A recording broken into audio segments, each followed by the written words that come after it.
బులెటిన్లో breaking news చూస్తున్నాం. మెదక్ జిల్లా మాసాయిపేట మండలం హక్కింపేట గ్రామ శివారులో ఘోర రోడ్డు ప్రమాదం జరిగింది. అనంతగిరిపల్లికి చెందిన ఒక కాంట్రాక్టర్ కూలీలతో కలిసి చిన్నశంకరంపేట మండలం సూరారం బాగిర్తిపల్లి గ్రామంలో స్లాబ్ వేయడానికి వెళుతుండగా ఈ ప్రమాదం చోటు చేసుకుంది. ట్రాక్టర్ అదుపు తప్పి రోడ్డు కిందికి దూసుకెళ్లి బోల్తా పడడంతో ట్రాక్టర్లో ఉన్న 12 మంది కూలీలకు గాయాలయ్యాయి.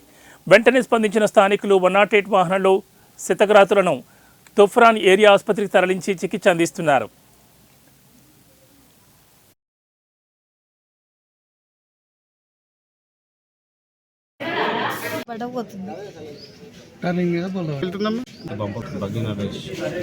స్లాబ్ బంపర్ అందరి 10-15 మంది వచ్చారు. అందరి పట్టి కొట్టిందంట.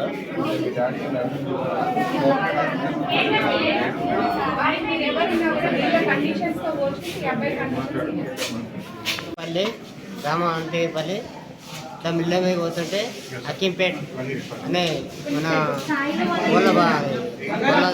చాలా దగ్గర పిల్లలు అప్పగిసిపోయి గాంధీ కిందకి వచ్చి ఇంజన్ కిందకి వచ్చి